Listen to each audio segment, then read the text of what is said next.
Hello everyone, welcome to today's The Hindu Analysis. My name is Sairam Sampatirao. ఎలా ఉన్నారు అందరూ? ఈరోజు the Hindu ఎనాలిసిస్లో మనం మాట్లాడుకునే మొదటి ఆర్టికల్ చూడండి అమ్మా. Action and authority. Very important article regarding GS paper 2 polity and గవర్నెన్స్కి సంబంధించినటువంటి one of the most important articles appeared in the Hindu newspaper today. మరి ఈ ఆర్టికల్ని మనం కాంప్రహెన్సివ్గా అర్థం చేసుకునే ముందు మీ అందరికీ ఒక చిన్న మాట. మన హిందూ ఎనాలిసిస్ వెనక కానీ మన యూట్యూబ్లో అప్లోడ్ చేసే అన్ని వీడియోస్ వెనక చాలా ఎఫర్ట్స్ ఉంటాయి, చాలా హార్డ్ వర్క్ ఉంటుంది. If you really want to acknowledge your efforts, please do hit that big fat like button. Explanation ఎలా ఉందో కామెంట్ చేయండి. మీ ఫ్రెండ్స్ అండ్ ఫెలో ఆస్పిరెంట్స్కి మన వీడియోస్ని షేర్ చేసే ప్రయత్నం చేయండి. ఛానల్ని ఇంకా సబ్స్క్రైబ్ చేసుకోకపోతే సబ్స్క్రైబ్ చేసుకోండి. ఇప్పుడే లైక్ చేయాలని లేదు, వీడియో చూస్తున్నంతసేపులో ఎక్కడైనా ఈ వీడియో అనేటటువంటి నా ప్రిపరేషన్కి ఉపయోగపడుతుంది, ఒక టాపిక్ని పూర్తిగా కాంప్రహెన్సివ్గా నేను అర్థం చేసుకోగలుగుతున్నాను, ఈ ఎఫర్ట్స్ అనేటటువంటి నాకు ఉపయోగపడుతున్నాయి అనిపిస్తే ఒక్క లైక్ ఇచ్చి సపోర్ట్ చేసే ప్రయత్నం చేయండి. మరి యాజ్ యూజువల్ ఈ ఆర్టికల్ని డిస్కస్ చేసుకునే ముందు let us try to understand the context behind this particular article. Through this editorial article the chief editor of the Hindu wants to put forward some important issues associated with the office of the governor. Governor యొక్క పదవి ఏదైతే ఉందో దానికి సంబంధించినటువంటి ముఖ్యమైన issues ఏమున్నాయి, and ఈ governor అనేటటువంటి పదవిని అలంకరించినటువంటి వాళ్ళు వాళ్ళ బాధ్యతలను సరిగ్గా నిర్వహించకపోవడం వల్ల కోఆపరేటివ్ ఫెడరలిజం మీద అది ఎలాంటి ఇంపాక్ట్ చూపిస్తుంది, ఇలాంటి మల్టిపుల్ ఆస్పెక్ట్స్ అనేటటువంటివి ఈ ఆర్టికల్లో డిస్కస్ చేశారన్నమాట.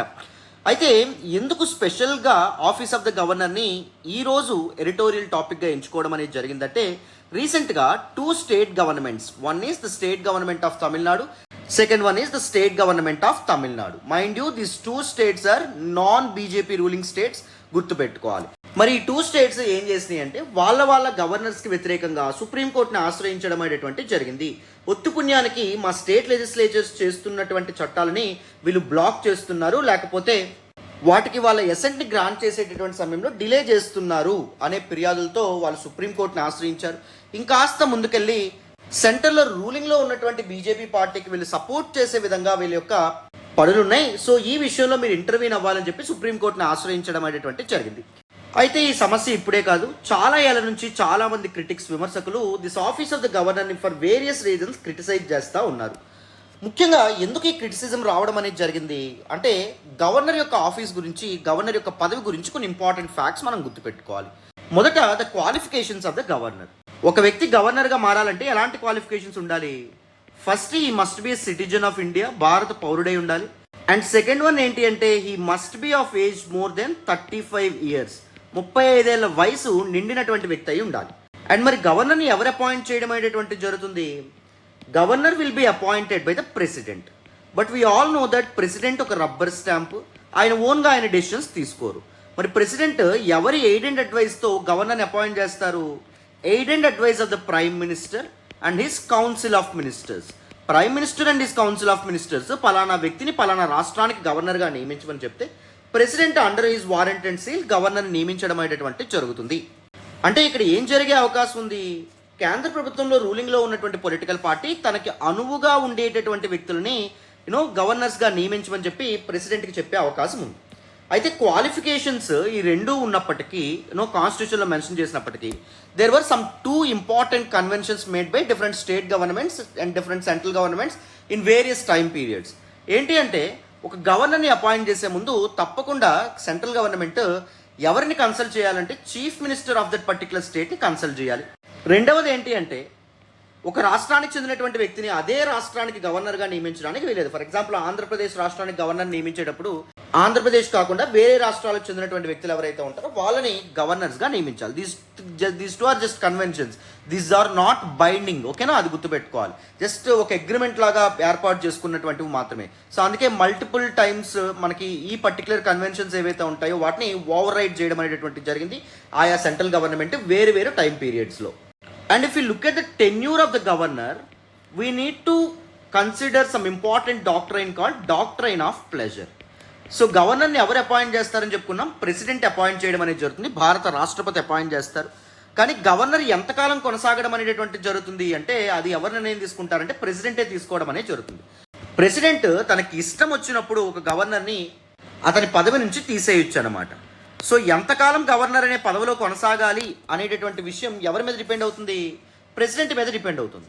ప్రెసిడెంట్ అండ్ దాంతోపాటు సెంటర్లో అధికారంలో ఉన్నటువంటి పొలిటికల్ పార్టీకి ఎంతకాలం అయితే ఇతను సపోర్టివ్గా ఉంటాడో అంతకాలం ఈయన గవర్నర్గా కొనసాగడం అనేది జరుగుతుంది. So the existence of this very doctrine has become a threat to Indian federal structure and cooperative federalism అని చెప్పి మనకి చాలా మంది క్రిటిక్స్ ఎవరైతే ఉంటారో వాళ్ళు అభిప్రాయపడుతున్నారన్నమాట. సో ఇక్కడ మెయిన్ పాయింట్ ఆఫ్ కన్సర్న్ ఏంటి అంటే, సెంటర్లో అధికారంలో ఉన్నటువంటి పొలిటికల్ పార్టీ ఒక రాష్ట్రంలో కూడా అధికారంలో ఉంటే ఆయా రాష్ట్రాల్లో గవర్నర్తో ఎటువంటి ఇబ్బంది ఉండట్లా. బట్ ఎక్కడ ప్రాబ్లం వస్తుంది అంటే, సెంటర్లో ఒక పార్టీ అధికారంలో ఉండి స్టేట్లో ఇంకొక పార్టీ అధికారంలో ఉందనుకోండి, ఆ రాష్ట్రాల్లో this office of the governor misuse కాబడుతుందని చెప్పి మనకి ఆర్టికల్లో మెన్షన్ చేస్తున్నారు. Governor he should act as a link between centre and state. కేంద్రానికి రాష్ట్రానికి మధ్య ఒక లింక్ కింద ఉండాలి తప్ప, ఇక్కడ గవర్నర్ ఏం చేస్తున్నారంటే he is acting as an agent of the centre. Centre యొక్క ఏజెంట్గా వర్క్ చేస్తున్నారు. That should be curb, that is immoral, that is unfair అని చెప్పి మనకి ఆర్టికల్లో చెప్పడం అనేటువంటిది జరుగుతుంది. For example, non BJP ruling states like West Bengal కానీ, అక్కడ తృణమూల్ కాంగ్రెస్ పార్టీ అధికారంలో ఉంది. అండ్ దాంతోపాటు తమిళనాడు అవ్వచ్చు, అండ్ దాంతోపాటు కేరళ అవ్వచ్చు, అండ్ దాంతోపాటు తెలంగాణ అవ్వచ్చు. ఇలాంటి నాన్ రూలింగ్ పార్టీ స్టేట్స్లోనే గవర్నర్కి అండ్ ఆయా స్టేట్ గవర్నమెంట్స్కి మధ్య ఒక రిఫ్ట్ అనేటటువంటిది కొనసాగుతుంది. ఎందుకంటే because of the overall structure of the office of the governor. Governor యొక్క ఆఫీస్ ఏదైతే ఉందో దానిలో స్ట్రక్చరల్ ఇష్యూస్ ఉండడం వల్ల అని చెప్పి మనకి ఈ ఆర్టికల్లో ఆథర్ చెప్తున్నారు. ఈ రాష్ట్రాల్లో ఆయా గవర్నర్స్ ఏం చేస్తున్నారంట, పీపుల్ చేత డైరెక్ట్గా ఎలక్ట్ కాబడినటువంటి లెజిస్లేచర్స్ ఎవరైతే ఉంటారో వాళ్ళు చేసినటువంటి చట్టాలని వీళ్ళు ఏం చేస్తున్నారు, వాటికి అసెంట్ ఇవ్వడంలో డిలే చేస్తున్నారు. అండ్ దాంతోపాటు వాటిని ఊరికే ప్రెసిడెంట్కి రిఫర్ చేస్తున్నారు ప్రెసిడెంట్ కన్సల్టేషన్ కోసం. అండ్ దాంతోపాటు వాటిని బ్లాక్ చేసేటటువంటి ప్రయత్నం చేస్తున్నారు. సో దానివల్ల పీపుల్స్ మ్యాండేట్ ద్వారా ఏర్పడినటువంటి ప్రభుత్వం ఏదైతే ఉందో అది తన విధులను నిర్వహించడంలో వీళ్ళు అడ్డుకుంటున్నారు అనే విధంగా మనకి చాలా క్రిటిసిజం గవర్నర్ అనే పదవికి వ్యతిరేకంగా మొదలైంది. సో ఈ కాంటెక్స్లో మనం ఏం చేద్దాము అంటే, డీటెయిల్డ్గా what exactly are the issues mentioned in this particular article, what not, everything డీటెయిల్డ్గా డిస్కస్ చేసే ప్రయత్నం చేద్దాం. మీకు కాంప్రహెన్సివ్గా దిస్ పర్టికులర్ టాపిక్ అర్థమవుతుంది. There is nothing to worry at all. జాగ్రత్తగా అటెన్షన్ పే చేసి వినండి. మరి first up, what exactly is the context of this particular article. రెండు రాష్ట్రాల్లో, ఒకటి తమిళనాడు అండ్ కేరళలో, ఆయా రాష్ట్రాల యొక్క గవర్నర్స్ ప్రజల చేత ఎన్నుకోబడినటువంటి ప్రభుత్వం తీసుకున్నటువంటి వేరు వేరు నిర్ణయాలు ఏవైతే ఉంటాయో, డెసిషన్స్ ఏవైతే ఉంటాయో వాటిలో ఇంటర్ఫీర్ అవుతున్నారు, అనవసరంగా జోక్యం చేసుకుంటున్నారు అని చెప్పి కన్సర్న్స్ రైజ్ అవ్వడం అనేది జరిగింది. ఈ టూ గవర్నమెంట్స్ కూడా సుప్రీంకోర్టుని కూడా ఆశ్రయించడం అనేటువంటిది జరిగింది దిస్ పర్టికులర్ ఇష్యూలో.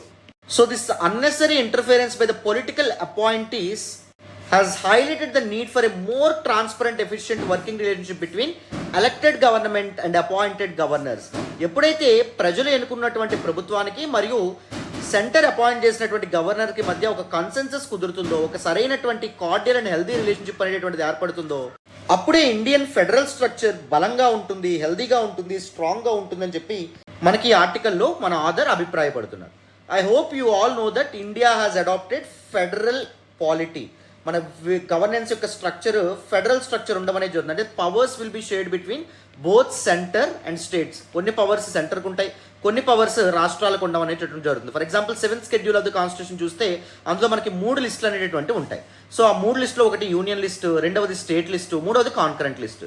యూనియన్ లిస్ట్ ఆర్ సెంట్రల్ లిస్ట్లో ఉండేటటువంటి సబ్జెక్ట్స్ ఏవైతే ఉంటాయి, విషయాలు ఏవైతే ఉంటాయి, వాటి మీద ఎవరు చట్టాలు చేయొచ్చు, సెంట్రల్ గవర్నమెంట్ మాత్రమే చట్టాలు చేయొచ్చు.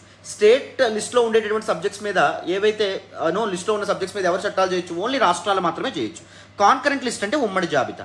అంటే ఈ లిస్ట్లో ఉండేటువంటి సబ్జెక్ట్స్ మీద both central government and state government can make laws. అవునా కాదా? పవర్స్ బోత్ కేంద్రానికి రాష్ట్రాలకి మధ్య సరిగ్గా విభజించబడడం వల్ల మన India federal structure, federal polity follow అవుతుందని మనం క్లియర్గా చెప్పొచ్చు. బట్ ఎప్పుడు ఇండియన్ ఫెడరల్ స్ట్రక్చర్ బలంగా హెల్దీగా ఉంటుంది అంటే, యూనియన్ గవర్నమెంట్ తన స్పీర్ ఆఫ్ ఇన్ఫ్లుయెన్స్ని దాటి రాష్ట్రాల యొక్క పరిధిలోకి రాకూడదు. అదేవిధంగా రాష్ట్రాలు తీసుకునే నిర్ణయాలు ఏవైతే ఉంటే వాటిలో ఇంటర్ఫీర్ అవ్వకూడదు. వేరాజ్ స్టేట్స్ వాటి యొక్క పరిధిని దాటి కేంద్రం ఏదైతే ఉందో కేంద్రం తీసుకునేటటువంటి పరిధిలోకి దాటకూడదు. కేంద్రం తీసుకునేటటువంటి కీలకమైన నిర్ణయాల్లో అనవసరంగా ఇబ్బంది పెట్టి జోక్యం చేసుకోకూడదు. ఎవరికి ఇచ్చినటువంటి పవర్స్ వాళ్ళ లిమిట్స్లో వాళ్ళు ఉంటూ ఉపయోగించుకున్నారనుకోండి సమర్థవంతంగా, అప్పుడు ఇండియన్ ఫెడరల్ స్ట్రక్చర్ సమర్థవంతంగా పనిచేస్తుంది. కానీ ఇక్కడ ఏం జరుగుతుంది, సెంట్రల్ గవర్నమెంట్ చేత నియమింపబడుతున్నటువంటి గవర్నర్ అనే వ్యక్తి రాష్ట్రాలు వాళ్ళ యొక్క పవర్స్కి లోబడి ఒక డెసిషన్ తీసుకుంటా ఉంటే, ఒక చట్టం చేస్తూ ఉన్నా లేకపోతే ఒక నిర్ణయం తీసుకుంటా ఉన్నా, సో దానిలో అనవసరంగా ఇంటర్ఫీర్ అవుతున్నాడు. ఆ చట్టాలు ఏవైతే ఉంటే వాటికి అసెంట్ తెలపడంలో డిలే చేయడం కానీ, లేకపోతే ఆ చట్టాలు ఏవైతే ఉంటే వాటిని బ్లాక్ చేయడం కానీ, అన్నెసరీగా ఆ చట్టాన్ని ప్రెసిడెంట్ కన్సిడరేషన్ పంపించడం కానీ, all these aspects are some serious ఇష్యూస్గా మనం చెప్పొచ్చు. మరి గవర్నర్ యొక్క ఆఫీస్తో అసోసియేట్ అయినటువంటి వేరియస్ ఇంపార్టెంట్ ఇష్యూస్ ఏంటి, ముఖ్యమైనటువంటి సవాళ్ళు ఏంటో చూసే ప్రయత్నం చేద్దాం. చూడండి, మొదట గవర్నర్స్ ఒక బిల్కి వాళ్ళ అసెంట్ అనేటటువంటిది ఇవ్వడంలో చాలా చాలా డిలే చేస్తున్నారు. ముఖ్యంగా in the states not governed by the ruling party at the సెంటర్లో ఉండేటటువంటి పార్టీ, రూలింగ్లో ఉన్న పార్టీ ఏదైతే ఉందో అది రూల్ చేయనటువంటి రాష్ట్రాలు ఏవైతే ఉంటాయో, అధికారంలో ఉన్నటువంటి లేనటువంటి రాష్ట్రాలు ఏవైతే ఉంటాయో అక్కడ ఇలాంటి పనులు చేస్తున్నారు గవర్నర్స్ అని చెప్పి చెప్తున్నారన్నమాట. దీనివల్ల ఏం జరుగుతుంది, this delays have undermine the legislative process. మరి వీళ్ళు ప్రతిదాన్ని అసెంట్ ఇవ్వడానికి డిలే చేస్తూ ఉంటే అసలు లెజిస్లేచర్ అనేది ఉండేందుకు, ఎందుకు ప్రజలు ఐదేళ్ళకు ఒకసారి లైన్లో నిలబడి ఓట్లు వేయాలి, మా తరపున చట్టాలు చేయండి అని చెప్పి. సో దానివల్ల ఏం జరుగుతుంది, ఎలక్టెడ్ రెజ్యూమ్ లేదా ఎలక్టెడ్ గవర్నమెంట్ ఏదైతే ఉందో దాని యొక్క అథారిటీ అండర్మైన్ అవుతుంది, అది డైల్యూట్ అవుతుంది. ప్రజలు ఎన్నుకున్నటువంటి ప్రభుత్వం ఏదైతే ఉందో అది సరిగ్గా పనిచేయలేనటువంటి పక్షంలో లార్జెస్ట్ డెమోక్రసీ అని కానీ, మదర్ ఆఫ్ డెమోక్రసీ అని కట్టినటువంటి ఈ డాబు మాటలు మనకి ఎందుకు అని చెప్పి కూడా మనకి ఎడిటర్ చెప్తా ఉన్నారు. Second, blocking decisions and bills. ఈ గవర్నర్స్ ఏం చేస్తున్నారు, ఏవైతే రాష్ట్రాల్లో సెంట్రల్లో రూలింగ్లో ఉన్నటువంటి పార్టీ అధికారం లేదో అక్కడ గవర్నర్స్ ఆయా రాష్ట్ర ప్రభుత్వాలు తీసుకున్నటువంటి డెసిషన్స్ అండ్ బిల్స్ని బ్లాక్ చేయడం అనేటువంటి జరుగుతుందన్నమాట.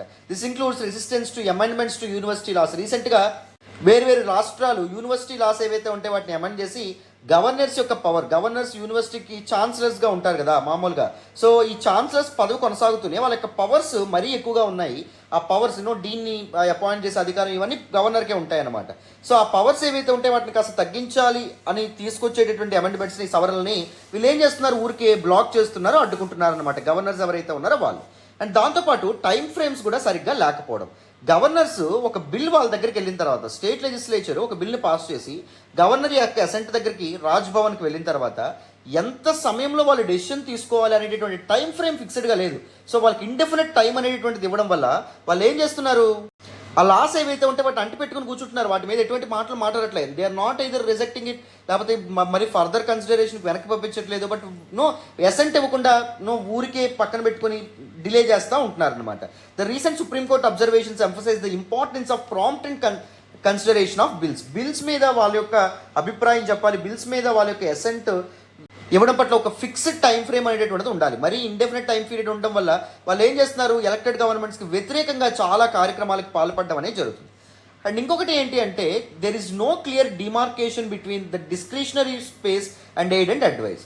మన భారత రాజ్యాంగంలో ఉన్నటువంటి ఆర్టికల్ 163 అధికరణ 163 ఏం చెప్తుందంటే, the governor should act on the aid and advice of the chief minister and his council of ministers. Council of ministers and chief minister యొక్క ఎయిడ్ అండ్ అడ్వైజ్ ఏదైతే ఉందో ఆ సలహా మేరకే ఇతను యాక్ట్ చేయాలి, except for the matters where he needs to take his discretionary decisions. అంటే తను యథేచ్ఛగా నిర్ణయాలు తీసుకోవాల్సినటువంటి మ్యాటర్స్ కాకుండా వేరే ఇతర మ్యాటర్స్ ఏవైతే ఉంటాయో ఆ మ్యాటర్స్ అన్నింటిలోనూ chief minister and council of ministers యొక్క అభిప్రాయం తప్పకుండా తీసుకోవాలి, వాళ్ళ యొక్క సలహా మీదకే పనిచేయాలని చెప్పి చెప్తుంది. కానీ ఇక్కడ ఏ మ్యాటర్స్ డిస్క్రిషనరీ మ్యాటర్స్ అంటే ఏ మ్యాటర్స్లో తను యథేచ్ఛగా నిర్ణయాలు తీసుకోవచ్చు, ఏ మ్యాటర్స్లో chief minister and council of ministers యొక్క ఎయిడ్ అండ్ అడ్వైజ్ మీద మాత్రమే పనిచేయాలి అని ఏమైనా డిస్టింక్షన్ అనేటువంటిది, గ్యాప్ అనేటువంటిది ఇచ్చారా, ఇవ్వలేదు.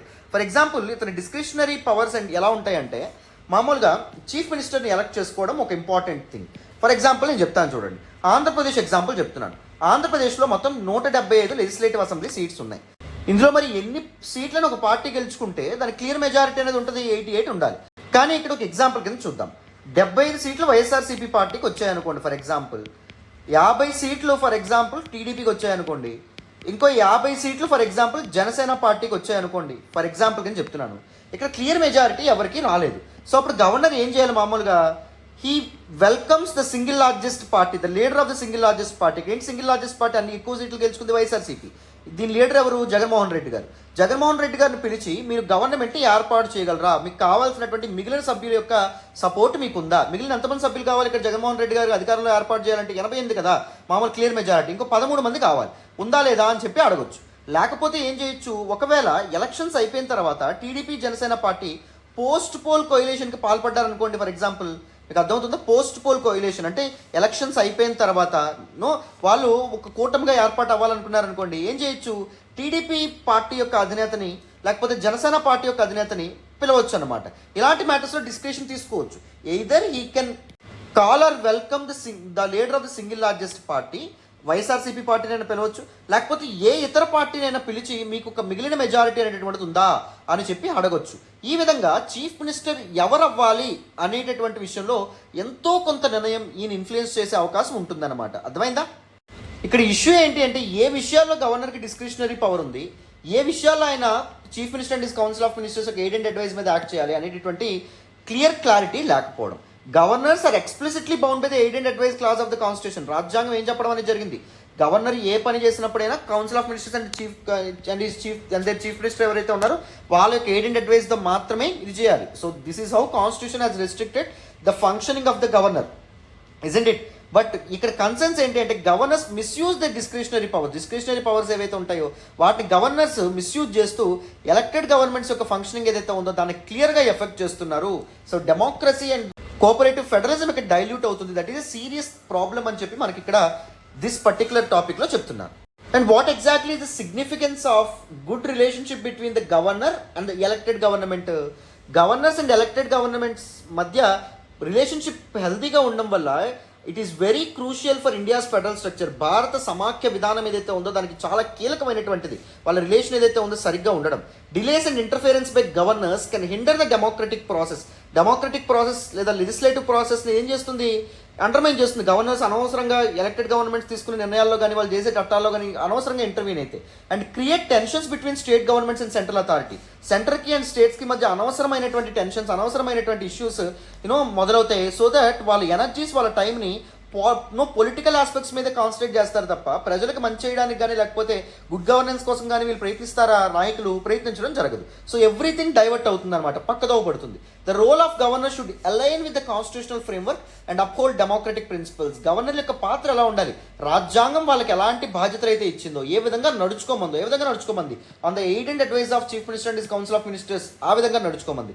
కానీ ఇక్కడ ఏం చేస్తున్నారు గవర్నర్స్, ఆ విధంగా నడుచుకోవట్లా. అలా కాకుండా రాజ్యాంగబద్ధంగా వాళ్ళు పనిచేయాలి అండ్ అప్పుడే డెమోక్రటిక్ ప్రిన్సిపల్స్ని అప్హోల్డ్ చేయగలుగుతారని చెప్పి మనకి ఆర్టికల్లో చెప్పారమ్మా. మరి what exactly is the way forward, solution ఏంటి ఈ ప్రాబ్లంకి? టైం ఫ్రేమ్స్ క్లియర్గా డిఫైన్ చేయడం. సో ఎంత సమయంలో గవర్నర్ ఒక బిల్ మీద తన ఎసెంట్ అనేటువంటి తెలపాలి అనే టైం ఫ్రేమ్ డిసైడ్ చేశారనుకోండి, అన్డ్యూ డిలేస్ ఏవైతే ఉంటాయి, అన్ఫేర్ డిలేస్ ఏవైతే ఉంటాయి వాటిని క్లియర్గా అవాయిడ్ చేయొచ్చు. డిస్ప్యూట్ రెజల్యూషన్ మెకానిజం అనేటటువంటిది ప్రాపర్గా ఎస్టాబ్లిష్ చేయాలి to address conflicts between elected governments and governors, ensuring transparency and adherence to the constitution. రాజ్యాంగబద్ధంగా వీళ్ళు పనిచేసేటట్టు, వీళ్ళ మధ్య ఒకవేళ చిన్న వివాదాలు కానీ ఏమైనా ప్రాబ్లమ్స్ అనేటటువంటి అరైజ్ అయితే సో ఒక ప్రాపర్ డిస్ప్యూట్ రెజల్యూషన్ మెకానిజం అనేటటువంటిది కూడా ఏర్పాటు అవ్వాలి అది సాల్వ్ చేయడానికి. Role of governors in universities, ఈ విషయంలో ఏం చేయొచ్చు అంటే the practice of governors serving as chancellors of universities యొక్క ఛాన్సలర్స్గా గవర్నర్స్ ఎన్నుకోబడాలి. They will be ex officio members అనమాట. అంటే ఆటోమేటిక్గా గవర్నర్ పదవిని అలంకరించినందుకు కానీ ఆటోమేటిక్గా యూనివర్సిటీస్ యొక్క ఛాన్సలర్స్గా వీళ్ళు మారుతారనమాట. సో ఆ ప్రాక్టీస్ ఏదైతే ఉందో దాన్ని కంప్లీట్గా దూరం ఉండాలి ప్రాక్టీస్కి. అప్పుడే ఏం జరుగుతుంది అంటే అన్నెసరీ డిలేస్ అండ్ కాన్ఫ్లిక్ట్స్ అనేటటువంటివి రాష్ట్ర ప్రభుత్వాలు మరియు గవర్నర్స్ మధ్య రావు అని చెప్పి చెప్తున్నారు. అండ్ ట్రైనింగ్ అండ్ గైడ్లైన్స్, గవర్నర్స్కి స్పెసిఫిక్ గైడ్లైన్స్ అనేటువంటి ఇవ్వాలి అండ్ ట్రైనింగ్ అనేటువంటిది ఇవ్వాలి. ఇండియాతో వచ్చినటువంటి ప్రాబ్లం ఏంటి అంటే ఒక ఎమ్మెల్యే ఏం పని చేయాలనే విషయం ఎమ్మెల్యేకి తెలియదు, ఒక మినిస్టర్ ఏం పని చేయాలనే విషయం ఒక మినిస్టర్కి తెలియదు, ఒక ఎంపీటీసీ ఏం పని చేయాలనే విషయం ఒక ఎంపీటీసీకి తెలియదు, ఒక జడ్పీటీసీ ఏం పని చేయాలనే విషయం ఒక జడ్పీటీసీకి తెలియదు, ఒక ప్రెసిడెంట్ ఏం పని చేయాలనే విషయం ఒక ప్రెసిడెంట్కి తెలియదు. అలా కాకుండా గవర్నర్స్కి రాజ్యాంగం వాళ్ళకి ఎలాంటి రోల్స్ ఇచ్చింది, ఎలాంటి రెస్పాన్సిబిలిటీస్ ఇచ్చింది, ఎలాంటి పవర్స్ ఇచ్చింది, ఏ విషయాల్లో వాళ్ళు ఎలా పనిచేయాలి, ఈ విధమైనటువంటి ట్రైనింగ్ అండ్ గైడ్లైన్స్ ప్రాపర్గా ప్రొవైడ్ చేయడం ద్వారా కాన్స్టిట్యూషన్ వాళ్ళ అథారిటీ మీద విధించినటువంటి లిమిటేషన్స్ అండ్ రెస్ట్రిక్షన్స్ ఏవైతే ఉంటాయో వాటిని అర్థం చేసుకుంటారు. తద్వారా ఆ విధంగా వాళ్ళు నడుచుకోగలుగుతారు. ఓకేనా? This is actually some important aspects associated with this particular article. కాంప్రహెన్సివ్గా డీటెయిల్గా దిస్ పర్టికులర్ టాపిక్ మీకు పూర్తి స్థాయిలో అర్థమైందని అనుకుంటున్నాను. The criticism surrounded with the office of the governor మీకు పూర్తిగా అర్థమైందని అనుకుంటున్నాను. మరి వితౌట్ ఎనీ ఫర్దర్ డిలే మనం నెక్స్ట్ ఆర్టికల్ డిస్కస్ చేద్దాం, వినండి. ఈ రోజు హిందూ ఎనాలిసిస్లో మనం మాట్లాడుకునే నెక్స్ట్ ఆర్టికల్ చూడండి, retrograde step. Very very important article again with respect to GS paper 2 polity and గవర్నెన్స్కి సంబంధించినటువంటి ఆర్టికల్. సో ఈ ఆర్టికల్ కూడా యాజ్ యూజువల్ ఫస్ట్ కాంటెక్స్తో మొదలుపెట్టే ప్రయత్నం చేద్దాం. This article is actually talking about fact checking units. What exactly are these fact checking units? డీటెయిల్డ్గా explain చేస్తాను చూడండి. We are living in the age of information. ఈ ఇన్ఫర్మేషన్ ఎంత త్వరగా ఒక దగ్గర నుంచి ఇంకో దగ్గరికి స్ప్రెడ్ అవుతుందో అదేవిధంగా మిస్ఇన్ఫర్మేషన్ కూడా స్ప్రెడ్ అయ్యే అవకాశం ఉంది. సో అపోజిషన్ పార్టీస్ లేదా గవర్నమెంట్కి వ్యతిరేకంగా ఉన్నటువంటి వేరు వేరు ప్లేయర్స్ గవర్నమెంట్కి ఎగనెస్ట్గా గవర్నమెంట్ తీసుకున్నటువంటి డెసిషన్స్ ఏవైతే ఉంటాయో వాటి గురించి మిస్ఇన్ఫర్మేషన్ పాస్ చేస్తూ ఉన్నారు. దానివల్ల రేపొద్దున ఎలక్షన్స్లో పీపుల్ యొక్క డెసిషన్ మేకింగ్ అథారిటీ ఏదైతే ఉందో అది అండర్మైన్ అవ్వడం అనేది జరుగుతుంది. పీపుల్ ఫెయిర్ మేనర్లో డెసిషన్ తీసుకోకపోతే because of the spread of misinformation అది డెమోక్రసీని అండర్మైన్ చేస్తుంది అనేటటువంటి ఒక ఉద్దేశంతో వేరు రాష్ట్ర ప్రభుత్వాలు, ఫర్ ఎగ్జాంపుల్ తమిళనాడు గవర్నమెంట్, లేకపోతే రీసెంట్గా కర్ణాటక గవర్నమెంట్, లేకపోతే ಇನ್ನೂ రీసెంట్గా ఆంధ్రప్రదేశ్కి చెందినటువంటి వైఎస్ఆర్సీపీ పార్టీ మినిస్టర్ కూడా మేము ఈ మిస్ఇన్ఫర్మేషన్ ఏదైతే ఉందో దాన్ని ఐడెంటిఫై చేయడానికి ఫ్యాక్ట్ చెకింగ్ యూనిట్స్ని ఏర్పాటు చేస్తాము అని చెప్పి ప్రకటించడం అనేది జరిగింది. సో సమ్హౌ ఇదొక వెల్కమింగ్ మూవ్ అయినప్పటికీ ఇక్కడే ఒక ఇంపార్టెంట్ ప్రాబ్లం ఉంటుంది, ద ప్రాబ్లం విత్ ట్రాన్స్పరెన్సీ. ఇక్కడ ఎవరు ఫ్యాక్ట్ చెకింగ్ యూనిట్స్ని ఏర్పాటు చేస్తామంటున్నారు? గవర్నమెంట్ ఏర్పాటు చేస్తామంటుంది, అవునా కదా? సో గవర్నమెంట్కి చెందినటువంటి ఇంపార్టెంట్ ప్లేయర్స్, గవర్నమెంట్లో ప్రో గవర్నమెంట్ సభ్యులు ఎవరైతే ఉంటారో ఈ ఫ్యాక్ట్ చెకింగ్ యూనిట్స్లో భాగంగా ఉంటారు. సో ఇక్కడ ఇంకొక ఇంపార్టెంట్ ప్రాబ్లం ఏంటంటే ఒకవేళ అది మిస్ఇన్ఫర్మేషన్ కాకుండా these fact checking units just because the news is against the particular government కాబట్టి దాన్ని మిస్ఇన్ఫర్మేషన్గా ఫ్లాగ్ చేసే అవకాశం ఉంటుంది.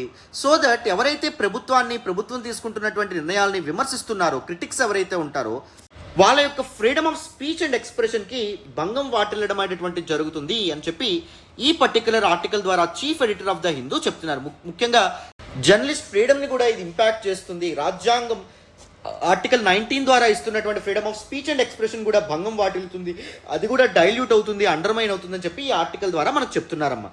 సో ఈ కాంటెక్స్లో ఈ ఆర్టికల్ని డీటెయిల్డ్గా ఇన్ డెప్త్ అనలైజ్ చేసే ప్రయత్నం చేద్దాం. డీటెయిల్డ్గా ఇంపార్టెంట్ ఇష్యూస్ ఏం చెప్పారు, మెన్షన్ చేశారు ఈ ఎడిటోరియల్ ఆర్టికల్లో, and what can be the way forward, ఇవన్నీ చక్కగా మాట్లాడదాం, వినాలి.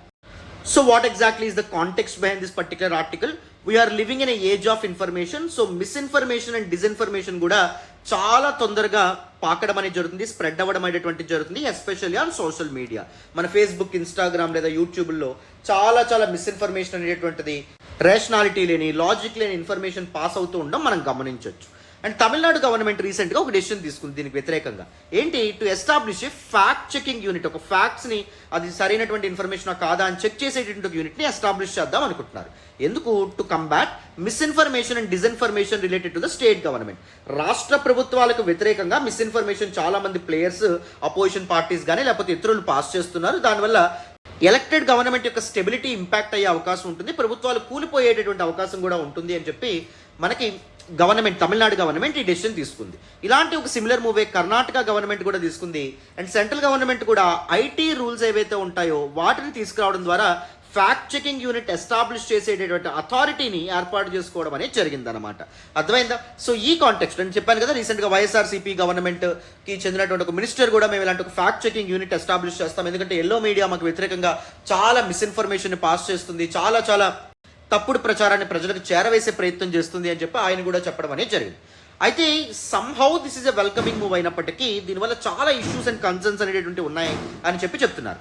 ఎందుకంటే ఇది డిసెంట్ వాయిసెస్ ఏవైతే ఉంటాయో వాటిని నొక్కేసేటటువంటి అవకాశం ఉంటుంది. అంటే ప్రభుత్వానికి వ్యతిరేకంగా ఎవరైనా విమర్శలు చేసినా, ప్రభుత్వానికి వ్యతిరేకంగా ఎవరైనా మాట్లాడినా వాళ్ళని కూడా కంప్లీట్గా రెస్ట్రిక్ట్ చేసే అవకాశం ఉంది. సో ఏం చేస్తారు ఇప్పుడు జర్నలిస్టులు కానీ లేకపోతే అదర్ పీపుల్ మామూలుగా ప్రభుత్వాన్ని అకౌంటబుల్గా మార్చేటటువంటి ప్రయత్నం చేస్తారు, జవాబుదారీగా మార్చేటువంటి ప్రయత్నం చేస్తారు. ఒక ప్రభుత్వం కాబట్టి డెసిషన్ తీసుకుంది అనుకోండి, లేకపోతే ఒక చట్టం తీసుకురావడం అనేటువంటి జరిగింది అనుకోండి, మరి సో వాటిలో ఉండేటటువంటి లొసుగులు కానీ లూప్ హోల్స్ కానీ ఎత్తేటటువంటి ఫ్రీడమ్ ఉండాలి కదా అందరికీ. సో అది ఒక ఇంపార్టెంట్ ప్రాబ్లం కింద మనకి ఈ పర్టికులర్ ఆర్టికల్లో చెప్తున్నారన్నమాట.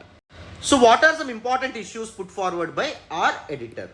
ఫస్ట్ వన్ ఏంటి అంటే గవర్నమెంట్ ఇక్కడ అడ్జుడికేటర్గా యాక్ట్ చేస్తుంది, న్యాయ నిర్ణేతగా యాక్ట్ చేస్తుంది, ఏది కరెక్ట్ ఏది తప్పు అని చెప్పేటటువంటి ప్రయత్నం చేస్తుంది.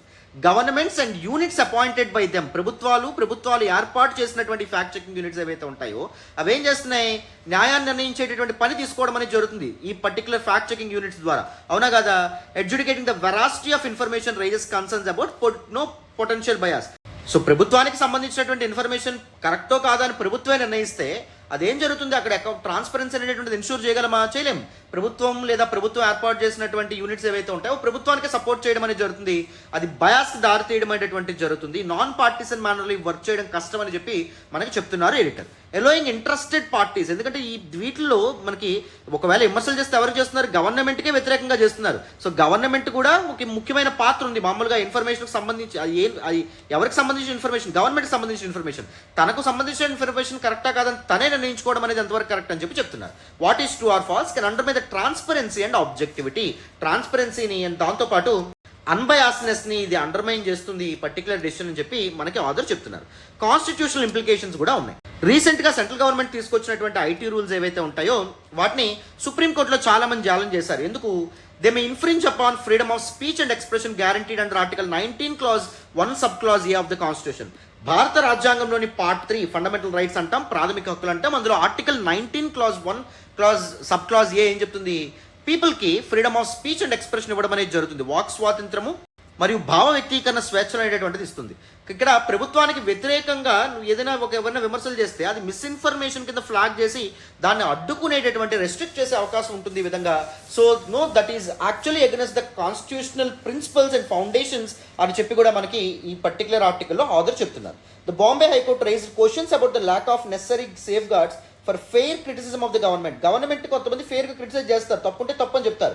మరి అలాంటి వాటిని కూడా మిస్ఇన్ఫర్మేషన్ అని కానీ లేకపోతే అలాంటివి కూడా తప్పు అని చెప్పి ఫ్లాగ్ చేయడం ఎంతవరకు correct? So proper safeguard mechanism అనేటువంటిది ఉండాలని చెప్పి రీసెంట్గా మనకి బాంబే హైకోర్టు కూడా చెప్పడం అనేది జరిగింది. అండ్ ఇక్కడ ట్రాన్స్పరెన్సీ కూడా లేకుండా ఉందన్నమాట. ఈ పర్టికులర్ ఫ్యాక్ట్ చెకింగ్ యూనిట్స్లో ఎవరు పనిచేస్తారు? ప్రభుత్వము లేదా ప్రభుత్వం అపాయింట్ చేసినటువంటి పీపుల్ పనిచేస్తారు. అలా కాకుండా న్యూట్రల్గా తటస్థంగా ఉండేటటువంటి పీపుల్ లైక్ జర్నలిస్టులు కానీ లేకపోతే ఇండిపెండెంట్ స్టేక్ హోల్డర్స్ ఎవరైతే ఉంటారో వాళ్ళని ఫ్యాక్ట్ చెకింగ్ యూనిట్స్లో మనకు భాగం చేయడం వల్ల ట్రాన్స్పరెన్సీ అండ్ ఫెయిర్నెస్ ఏదైతే ఉంటుందో దాన్ని మనం అప్హోల్డ్ చేయగలుగుతాం.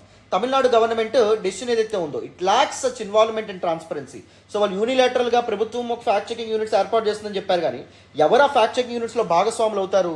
న్యూట్రల్ ఏజెంట్స్ కానీ న్యూట్రల్ ప్లేయర్స్ కానీ ఎవరైనా దానిలో ఉంటారా? To ensure transparency, to ensure accountability అని చెప్పారా అంటే చెప్పలేదు. అదొక ప్రాబ్లం. సో ఇక్కడ చూడండి, the establishment of government run fact checking units ప్రభుత్వాలు రన్ చేస్తాయి. ది రైజెస్ ఫండమెంటల్ క్వశ్చన్స్, ముఖ్యమైనటువంటి ప్రశ్నలకు కారణం అవుతున్నాయి అనమాట, డౌట్స్కి. About freedom of speech, press freedom ఎలా అప్హోల్డ్ అవుతుంది, role of the state in determine the truth. సనో ఏది నిజం ఏది అబద్ధం అని నిర్ణయించడంలో గవర్నమెంట్ తనకు సపోర్టివ్గా తను ఆలోచించుకోవడం అనేటువంటి జరుగుతుంది. అది కూడా ఒక పర్టికులర్ ప్రాబ్లం. డిసెంట్ వాయిసెస్ని అనగదొక్కేటటువంటి తొక్కేసేటటువంటి ప్రయత్నం ప్రభుత్వం ఈ విధంగా చేస్తుందని కూడా మనకు ఆథర్ చెప్తున్నారు. It highlights the broader challenges of countering misinformation while preserving democratic values. ప్రజాస్వామ్య విలువలు ఏవైతే ఉంటాయో వాటిని కాపాడుతూనే మనం ఏం చేయాలి, మిస్ఇన్ఫర్మేషన్ ఏదైతే ఉందో దాన్ని కౌంటర్ చేయాలి అనేటటువంటి నెసెసిటీని రేజ్ చేయడం అనేటువంటిది జరిగింది. సో బట్ ఈ విధంగా కాకుండా government and fact checking units ద్వారా కాకుండా మిస్ఇన్ఫర్మేషన్ కౌంటర్ చేయడానికి వేరే అదర్ ఫ్రేమ్వర్క్స్ కానీ లేకపోతే వేరే అదర్ డెసిషన్స్ కానీ వేరే అదర్ మెకానిజం కానీ తీసుకురావడం ఇంపార్టెంట్ అని చెప్పి మనకు ఆథర్ చెప్తున్నారు. The position of the Bombay high court on the constitution of government fact checking units sets a significant president. చెప్పాను కదా, బాంబే హైకోర్టు ఏం చెప్పడం అనేటువంటిది జరిగింది, ప్రాపర్ సేఫ్ గార్డ్ మెకానిజం అనేటటువంటిది ఉండాలన్నమాట. ఏంటి, దేన్ని కాపాడడానికి? గవర్నమెంట్కి వ్యతిరేకంగా ఎవరైతే ఫెయిర్గా క్రిటిసిజంతో వస్తారో సో వాళ్ళ యొక్క హక్కుల్ని కాపాడే విధంగా ఒక సేఫ్ గార్డ్ మెకానిజం కూడా ఏర్పాటు చేయడం మంచిది అని చెప్పి బాంబే హైకోర్టు చెప్పింది. ఆ విధంగా ఆలోచనలు అనేటువంటివి చేయాలి వేరియస్ గవర్నమెంట్స్. సో మరి వే ఫార్వర్డ్ ఏం చెప్పారు, ఈ పర్టికులర్ ఇష్యూని ఎలా ట్యాకిల్ చేయాలని చెప్పారు? ఇండిపెండెంట్ ఓవర్ సైట్ ఉండాలి. న్యూట్రల్ ఏజెంట్స్ ఎవరైతే ఉంటారో వాళ్ళు వీటిలో భాగస్వాములు అవ్వాలి. అప్పుడే ట్రాన్స్పరెన్సీ అనేటువంటిది ఎన్షూర్ చేయగలం, అకౌంటబిలిటీ ఎన్షూర్ చేయగలం, ఇంపార్షియాలిటీ ఏదైతే ఉంటుందో దాన్ని మనం మెయింటైన్ చేయగలం. లైక్ జర్నలిస్టులు కానీ లేకపోతే జడ్జెస్ కానీ ఇలాంటివన్నీ భాగస్వాములు చేయాలి ఈ ఫ్యాక్ట్ చెకింగ్ యూనిట్స్లో. ట్రాన్స్పరెన్సీ అండ్ అకౌంటబిలిటీకి ఎటువంటి భంగం వాటిల్లకుండా చూడాలి. They should adhere to the principles of natural justice, providing prior notice అనేటటువంటిది ఇవ్వాలి. మీరు తప్పు చేస్తున్నారు, మిస్ఇన్ఫర్మేషన్ అని చెప్పి రైట్ టు అపీల్ అనేటువంటిది ఇవ్వాలి. ఫ్యాక్ట్ చెకింగ్ యూనిట్ తీసుకున్నటువంటి డెసిషన్ కోర్టులో ఛాలెంజ్ చేసే అవకాశం ఇవ్వాలి. జ్యుడిషియల్ ఓవర్ సైట్ కూడా ఇవ్వాలి. అంటే వీటి యొక్క పనితీరుని కోర్టులు ఎప్పటికప్పుడు గమనించేటటువంటి ఒక మెకానిజం ఏదైతే ఉందో దాన్ని ఎస్టాబ్లిష్ చేయాలి.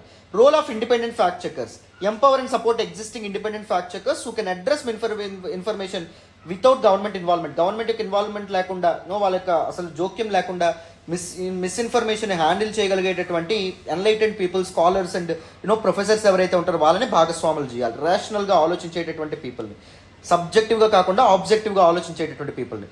Public awareness and media literacy, people ఎవరైతే ఉంటారో వాళ్ళకు కూడా క్రిటికల్ థింకింగ్, రేషనల్ థింకింగ్ అనేటటువంటిది అలవాటు చేసుకోవాలంటే ఏది వింటే అది నమ్మేయడం కాకుండా ఏదైనా ఒక ఇన్ఫర్మేషన్ అనేటటువంటిది వాళ్ళు యాక్సెస్ చేసుకున్న వెంటనే, చూసిన వెంటనే, ఒక వీడియో చూసినా లేకపోతే ఏదైనా మెసేజ్ చదివినా సో అది నిజమా కాదా అని బ్యాక్గ్రౌండ్ వర్క్ చేయగలిగేటటువంటి క్యాపబిలిటీస్ని పీపుల్కి పెంచాలి. ఆ రకమైనటువంటి క్రిటికల్ థింకింగ్ ఎబిలిటీస్ పీపుల్లో ఎన్షోర్ చేయాలి.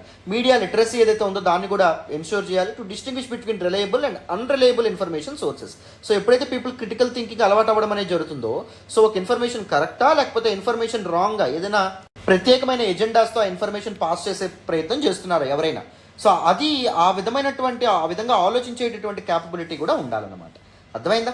So this is all about this particular article. క్లియర్గా డీటెయిల్గా దిస్ పర్టికులర్ టాపిక్ కూడా పూర్తి స్థాయిలో మీకు అర్థమైందని అనుకుంటున్నాను, పూర్తిగా అర్థం చేసుకున్నారని అనుకుంటున్నాను. మరి వితౌట్ ఎనీ ఫర్దర్ డిలే మనం నెక్స్ట్ ఆర్టికల్ డిస్కస్ చేద్దాం. వినండి నన్ను. ఈరోజు హిందూ అనాలిసిస్లో మనం మాట్లాడుకునే నెక్స్ట్ ఆర్టికల్ చూడండి. The IITs are over committed in crisis. Very important article regarding GS paper 2 ఎడ్యుకేషన్కి సంబంధించినటువంటి article. One of the most important articles appeared in the Hindu newspaper today, and this particular article is actually authored by Philip G. Altbach, one of the distinguished professors from Center for International Higher Education, Boston, US. So, ఈ article ద్వారా ఏం చెప్తున్నారు అంటే Indian institute of technologies ఏవైతే ఉంటాయో వాటి యొక్క working and efficiency and వాటిలో ఉండేటటువంటి different issues like faculty shortage కానీ ఇలాంటి ఇష్యూస్ని వాళ్ళు ముందుకు తీసుకొచ్చేటటువంటి ప్రయత్నం చేశారు. అండ్ దాంతోపాటు కొన్ని ఇంపార్టెంట్ సజెషన్స్ని కూడా ఇవ్వడం అనేటువంటి జరిగింది. ఎందుకు ఐఐటీస్ సరిగ్గా వర్క్ అవ్వట్లేదు అండ్ ఈ లేవనెత్తినటువంటి ఇంకొక ఇంపార్టెంట్ ప్రాబ్లం ఏంటి అంటే nowadays IITs are expanding overseas as well. బయట దేశాల్లో కూడా ఐఐటీస్ అనేటటువంటి వాటిని ఎస్టాబ్లిష్ చేస్తుంది సెంట్రల్ గవర్నమెంట్. వాటి యొక్క లాజిక్ అండ్ రేషనాలిటీ ఏంటి? ఇండియాలో ఉండేటటువంటి ఐఐటీస్లోనే క్వాలిటీ సరిగ్గా మెయింటైన్ చేయనప్పుడు, ఫ్యాకల్టీస్ని, సిబ్బందిని సరిగ్గా అపాయింట్ చేయనప్పుడు బయట దేశాల్లో ఎందుకు ఐఐటీస్ని ఏర్పాటు చేస్తున్నారు అని చెప్పి ఈయన క్వశ్చన్ చేస్తూ ఉన్నారు. సో ఈ కాంటెక్స్లో మనం ఈయన రైజ్ చేసినటువంటి ఇంపార్టెంట్ ఇష్యూస్ ఏంటి అండ్ దాంతోపాటు ఈయన ఇచ్చినటువంటి వేరియస్ ఇన్సైట్స్ ఏంటి ప్రతిదాన్ని డీటెయిల్గా కాంప్రహెన్సివ్గా తెలుసుకుందాం. వినండి. First up let us look at the context of this particular article. Indian institutes of technology ఏవైతే ఉన్నాయో గ్లోబల్లీ చాలా రికగ్నిషన్ని, చాలా గుర్తింపును పొందడం అనేది జరిగింది. చాలా సపోర్ట్ని అండ్ ప్రశంసల్ని కూడా పొందడం అనేది జరిగింది for producing leaders in high tech fields. So technical fields ఏవైతే ఉంటాయో వాటిలో గ్రేట్ లీడర్స్, గ్రేట్ ప్లేయర్స్ని మనకి ఐఐటీస్ ఇంట్రడ్యూస్ చేయడం అనేది జరిగింది. ఐఐటీస్ ప్రపంచానికి ఆఫర్ చేయడం అనేది జరిగింది. కానీ ఐఐటీ సిస్టమ్ ఏదైతే ఉందో it is facing a lot many challenges according to our author, including over expansion. అసలు పరిధికి మించి ఎక్స్పాండ్ అవుతున్నాయి, ఎక్కువ ఐఐటీస్ని ఏర్పాటు చేస్తున్నారు both domestically and in the abroad as well. And faculty shortages కూడా ఉన్నాయి, సిబ్బంది కూడా సరిగ్గా లేరు. అండ్ దాంతోపాటు చాలా ఇంటర్నేషనల్ ఇనిషియేటివ్స్ ఏవైతే ఉంటాయో వాటిని కూడా తల మీదకి ఎత్తుకున్నారు. సో కమిట్మెంట్స్ ఐఐటీస్కి విపరీతంగా పెరిగిపోయినాయి కాబట్టి అది ఐఐటీస్ ఒక క్రైసిస్కి కారణం అవుతున్నాయి, ఐఐటీస్ సంక్షోభంలో కూరుకుపోతున్నాయని చెప్పి మనకి ఆథర్ చెప్తున్నారు అనమాట. ఈ కాంటెక్స్ట్లో డీటెయిల్డ్గా ఈ టాపిక్ని అనలైజ్ చేసే ప్రయత్నం చేద్దాం. అటెన్షన్ బేస్ వినాలి. మరి ఈ ఆర్టికల్లో మన ఆథర్ మెన్షన్ చేసినటువంటి వేరియస్ ఇష్యూస్ ఏంటి with respect to IITs? First one, establishment of overseas campuses అని చెప్పి చెప్తున్నారనమాట. ఐఐటీస్ రీసెంట్గా అబ్రాడ్లో వేరియస్ క్యాంపసెస్ని ఎస్టాబ్లిష్ చేయడం మొదలుపెట్టింది. రీసెంట్గా ఐఐటి మద్రాస్ క్యాంపస్ అనేది ఇండియన్ ఓషన్ ఆర్కిపెలగో జాంజిబర్ ఏదైతే ఉందో జాంజిబర్ ఐలాండ్స్లో ఎస్టాబ్లిష్ చేయడం అనేటువంటి జరిగింది. మరి ఇక్కడ క్వశ్చన్ ఏంటంటే what exactly is the motivation and rationality behind these ventures? ఎందుకు ఓవర్సీస్లో ఎస్టాబ్లిష్ చేద్దాం అనుకుంటున్నారు? అక్కడ క్వాలిటీని సరిగ్గా సస్టైన్ చేస్తున్నారా? అక్కడ ఫండ్స్ సరైనటువంటి నిధులు ఏవైతే ఉంటే వాటిని ఇన్వెస్ట్ చేస్తున్నారా అనేటటువంటిది ప్రశ్న. అండ్ దాంతోపాటు డొమెస్టికల్లీ కూడా చాలా ఎక్స్పాండ్ చేస్తున్నారు ఐఐటీస్ని.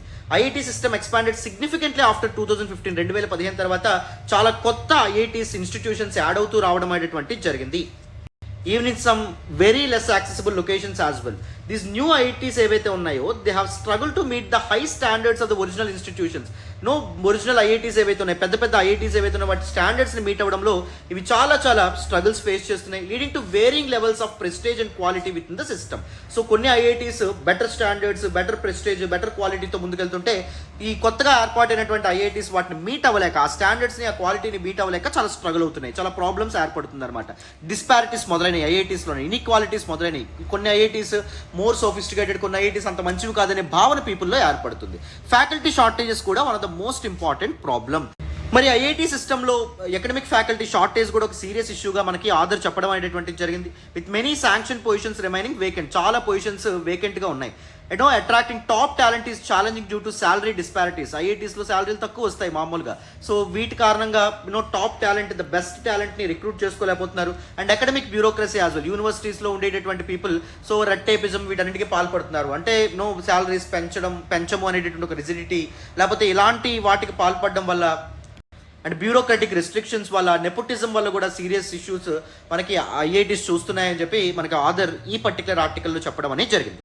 But we must acknowledge that these IITs play a very important role in India's higher education landscape and have expanded access to quality education. Quality education అందరికీ అందించడంలో IITs చాలా ముందంజలో ఉండేవి, చాలా అద్భుతంగా పనిచేసేవి. Their domestic and international initiatives have significant implications for the quality, reputation, sustainability of the IIT system. IIT system అనేటువంటిది దాని యొక్క IITs యొక్క రెప్యుటేషన్ కానీ, క్వాలిటీ కానీ, సస్టైనబిలిటీ కానీ ఎన్షూర్ చేయాలి అంటే సో బెటర్ ప్రాక్టీసెస్ అనేటువంటి ఫాలో అవడం చాలా అవసరం అని చెప్పి కొన్ని ఇంపార్టెంట్ సొల్యూషన్స్ని, వే ఫార్వర్డ్ని కూడా ప్రొవైడ్ చేశారు ఈ ఆర్టికల్లో. చూడండి, ఫస్ట్ ఇంపార్టెంట్ సొల్యూషన్ ఏంటి అంటే reassess or review overseas ventures. ఈ ఓవర్సీస్ వెంచర్స్ ఎందుకు ఏర్పాటు చేస్తున్నారు, దాని వెనక ఉన్నటువంటి క్లియర్ మోటివేషన్ ఏదైతే ఉందో దాన్ని ఫస్ట్ వాళ్ళు అర్థం చేసుకోవాలి, అక్నాలెడ్జ్ చేయాలి. And quality of overseas branch campuses is essential to ensure the align with the IITs core mission. ఐఐటీస్ యొక్క కోర్ ఆబ్జెక్టివ్ ఏంటి, మామూలుగా ఓవర్సీస్లో వాటిని ఎస్టాబ్లిష్ చేయడం వెనక అది ఆబ్జెక్టివ్ రీచ్ అవ్వాలంటే క్వాలిటీ కూడా బెటర్గా ఎన్షూర్ చేయడం అండ్ కావాల్సిన ఫండింగ్ కూడా ఇవ్వడం ఇంపార్టెంట్. Quality over quantity. ఐఐటీస్ని ఎన్ని ఎక్కువ ఐఐటీస్ వీలైతే అన్ని ఎక్కువ ఐఐటీస్ ఎస్టాబ్లిష్ చేయడం కాదు, క్వాలిటీని ఎన్షూర్ చేయడం, బెటర్ స్టాండర్డ్స్ని మీట్ అయ్యేలాగా ఐఐటీస్ని స్ట్రెంథన్ చేయడం చాలా ఇంపార్టెంట్. సో అందుకే బెటర్ ఫ్యాకల్టీని రిక్రూట్ చేసుకోవడం కానీ, అదర్ ఇంపార్టెంట్ ఆస్పెక్ట్స్ మీద ల్యాబ్ అండ్ దాంతోపాటు అదర్ ఇన్ఫ్రాస్ట్రక్చర్ని ఏర్పాటు చేయడం కానీ వీటి మీద ఫోకస్ చేయాలి. Faculty attraction retention is also very important thing.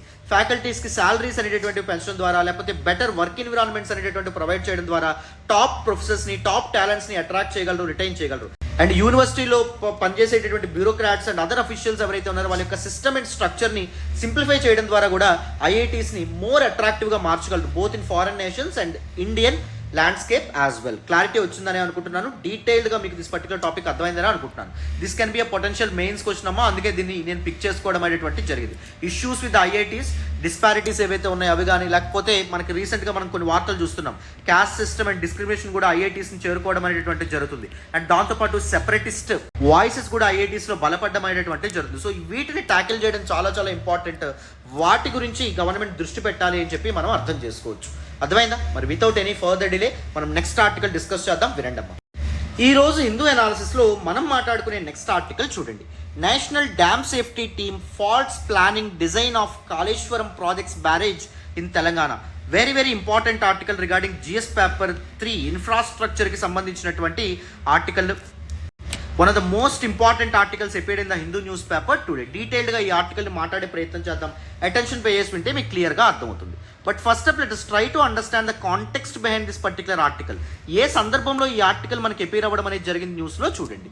Telangana ప్రభుత్వం ఎంతో ప్రతిష్టాత్మకంగా చేపట్టినటువంటి కాళేశ్వరం లిఫ్ట్ ఇరిగేషన్ ప్రాజెక్ట్ ఏదైతే ఉందో దానికి సంబంధించినటువంటి one of the most important barrage Medigadda లేదా లక్ష్మీ బ్యారేజ్ ఏదైతే ఉందో దాని యొక్క పియర్స్, దాని యొక్క పిల్లర్స్ ఏవైతే ఉంటాయో ముంపుకు గురవుతున్నాయంట. రీసెంట్గా ఈ వార్త ఎప్పుడైతే రావడం అనేటువంటి జరిగిందో నేషనల్ డ్యామ్ సేఫ్టీ అథారిటీ యొక్క 6 మెంబర్ ఎక్స్పర్ట్ ప్యానల్ ఒకటి ఈ పర్టికులర్ ఇష్యూని పరిశీలించడం అనేటువంటి జరిగింది, ఎగ్జామైన్ చేయడం అనేది జరిగింది. పరిశీలించి ఏం చెప్పారు అంటే దిస్ పర్టికులర్ ప్రాజెక్ట్ యొక్క planning, design, quality control and operations and మెయింటెనెన్స్లో చాలా ఇబ్బందులు ఉన్నాయి, అందుకే ఈ సమస్య అనేటటువంటిది తలెత్తింది అని చెప్పి వాళ్ళు చెప్పడం అనేది జరిగింది. ఈ కాంటెక్స్లో 2021లో సెంట్రల్ గవర్నమెంట్ భారత పార్లమెంట్ చేసినటువంటి డ్యామ్ సేఫ్టీ యాక్ట్ ఏదైతే ఉందో దాని గురించి మాట్లాడదాం.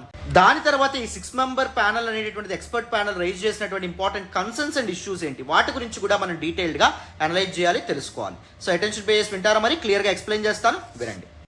సో తెలంగాణలోని జయశంకర్ భూపాలపల్లి జిల్లాలో ఉన్నటువంటి Medigadda barrage or Lakshmi barrage which is related to Kaleshwaram irrigation project.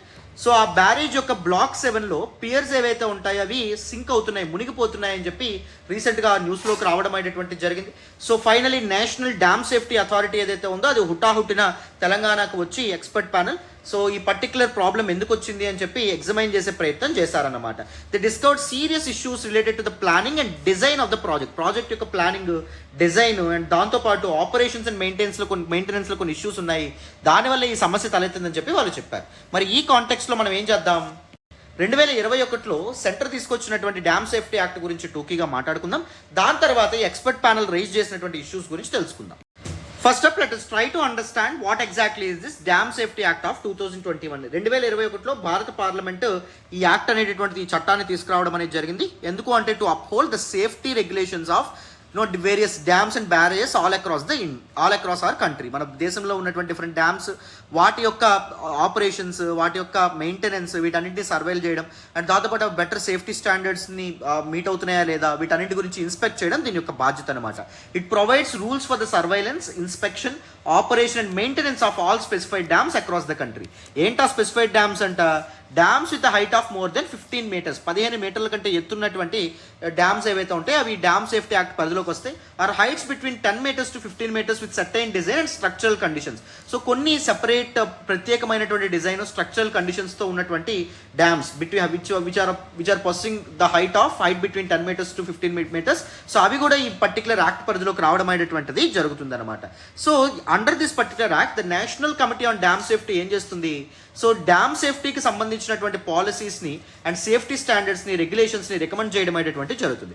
So మరి national committee on dam safety ఇచ్చినటువంటి పాలసీస్ లేకపోతే రెగ్యులేషన్స్, సేఫ్టీ స్టాండర్డ్స్ సరిగ్గా ఫాలో అవుతున్నాయా లేదా, ఇంప్లిమెంటేషన్ నోచుకుంటున్నాయా లేదా అని ఎవరు చూస్తారు అంటే ఎవరు ఆ surveillance body, national dam safety authority NDC ఏదైతే ఉందో అది చూడడం అనేది జరుగుతుంది, ఈ పాలసీస్ ఎలా ఇంప్లిమెంట్ అవుతున్నాయని చెప్పి. అండ్ దాంతోపాటు స్టేట్ డ్యామ్ సేఫ్టీ ఆర్గనైజేషన్స్కి వీళ్ళు టెక్నికల్ అసిస్టెన్స్ కూడా ఇస్తారు టు ఎన్షూర్ డ్యామ్ సేఫ్టీ. ఎందుకంటే డ్యామ్స్ ఒకవేళ కొలాప్స్ అయ్యాయి అనుకోండి, లేకపోతే ఏమైనా ఫెయిల్ అయ్యాయి అనుకోండి, చాలా మంది పీపుల్ యొక్క లైవ్స్ మీద, చాలా యొక్క మెటీరియల్ అసెట్స్ మీద అండ్ దాంతోపాటు చాలా మంది పీపుల్ యొక్క లైవ్లీహుడ్స్ అండ్ లివింగ్ స్టాండర్డ్స్ మీద ఇంపాక్ట్ పడుతుంది. కాబట్టి ఈ విధమైనటువంటి బాధ్యతలు తీసుకుంటారనమాట. And resolves disputes involving SDSOs, various state dam safety organisations మధ్య తలెత్తినటువంటి ఇష్యూస్ ఏవైతే ఉంటాయి వాటిని కూడా రిజాల్వ్ చేసేటటువంటి ప్రయత్నం చేయడం అనేటువంటిది జరుగుతుంది national dam safety authority.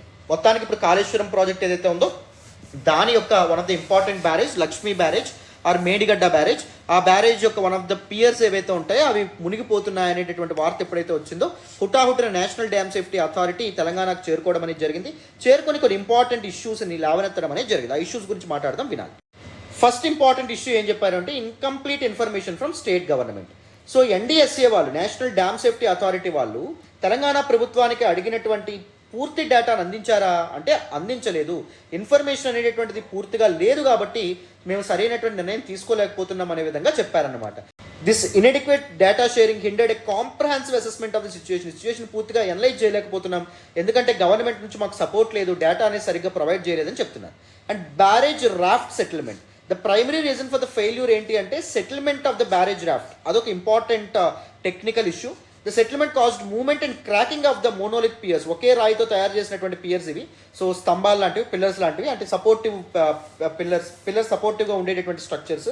So వాటిలో క్రాక్స్ అండ్ దాంతోపాటు అవి కదలడానికి కారణం ఏంటి అంటే ఈ పర్టికులర్ రాఫ్ట్ సెటిల్మెంట్లో సరైనటువంటి జాగ్రత్త పాటించకపోవడం కన్స్ట్రక్షన్ టైంలో, డిజైన్ టైంలో. అండ్ క్వాలిటీ కంట్రోల్కి సంబంధించినటువంటి డెఫిషియన్సీని కూడా మనకి ఎక్స్పర్ట్ ప్యానల్ ఫ్లాగ్ చేయడం అనేటువంటిది జరిగింది. రాఫ్ట్ సెటిల్మెంట్స్ వీటన్నింటిలో కూడా క్వాలిటీ సరిగ్గా ఫాలో అవ్వలేదు, సో సరైనటువంటి ప్యాటర్న్స్ ఫాలో అవ్వలేదు, దానివల్ల ఈ సమస్య తలెత్తింది అని చెప్పారనమాట. Design and construction methodology replication, ఇంకొక ఇంపార్టెంట్ ఇష్యూ ఏం చెప్పారంటే మేడిగడ్డ బ్యారేజ్ ఏదైతే ఉందో ఆ బ్యారేజ్ని కన్స్ట్రక్ట్ చేయడానికి ఎలాంటి డిజైన్, ఎలాంటి కన్స్ట్రక్షన్ ప్యాటర్న్ అనేటువంటిది ఉపయోగించారో 2 other barrages like Annaram barrage and Sundilla barrages ఏవైతే ఉన్నాయో వాటి యొక్క కన్స్ట్రక్షన్లో కూడా అవే ఫాలో అయ్యారు. సో అది ఒక పాయింట్ ఆఫ్ కన్సర్న్ అని చెప్తున్నారు అనమాట. సో వాటిని కూడా మేము ఎగ్జామైన్ చేస్తాం, పరిశీలిస్తామని చెప్పడం అనేటువంటిది జరిగింది.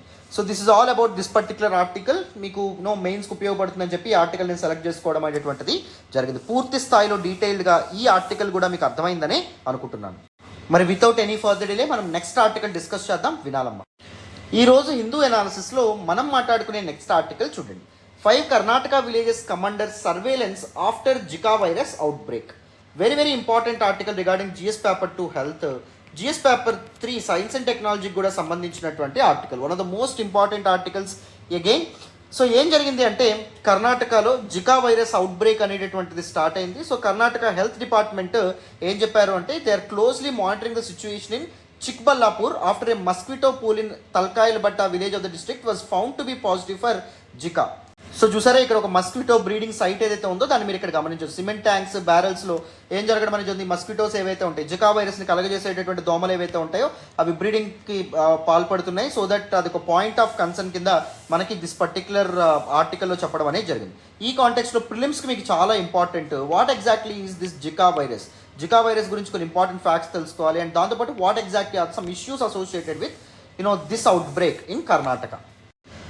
So what exactly is the context మనం ఆల్రెడీ డిస్కస్ చేసాం. కర్ణాటక హెల్త్ డిపార్ట్మెంట్ ఏం చెప్పింది అంటే they are closely monitoring a situation in Chikballapur following the discovery of Zika positive mosquito samples in Talakayalabetta village. Zika positive samples అనేటటువంటి మాకు లభ్యమైనవి. సో దానివల్ల మేము క్లోజ్గా మానిటర్ చేస్తున్నాం ఆ విలేజెస్ అండ్ సరౌండింగ్ విలేజెస్లో సిచ్యువేషన్ అని చెప్పారనమాట.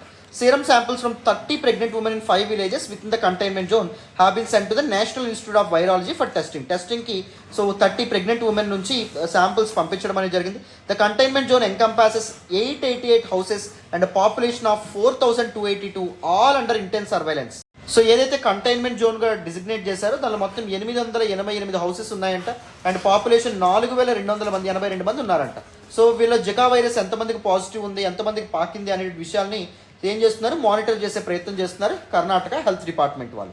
ఈ కాంటెక్స్లో మనం జికా వైరస్ గురించి కొన్ని important facts and some issues associated with this recent out break గురించి మాట్లాడాలి, వినండి. So let us look at some important facts about Zika virus. This is a viral infection caused by Zika virus, JIKV, belonging to the Flaviviridae family. It's an infection transmitted to the bite of infected female mosquitoes. Infected female mosquitoes ఏవైతే ఉంటాయో అవి కుట్టడం ద్వారా ఈ infection అనేటువంటిది pass అవుతుంది అనమాట. Like ఏడెస్ aegypti లాంటి మస్కిటోస్, ఏజెట్ ఆల్బోపిక్టస్ లాంటి మస్కిటోస్ ఏవైతే ఉంటాయో అవి ఒకవేళ జికా వైరస్తో ఇన్ఫెక్ట్ అయ్యాయి అనుకోండి, అవి వచ్చి ఎవరైనా కుట్టాయి అనుకోండి, అప్పుడు ఈ వైరల్ ఇన్ఫెక్షన్ అనేటువంటిది పీపుల్కి వస్తుంది.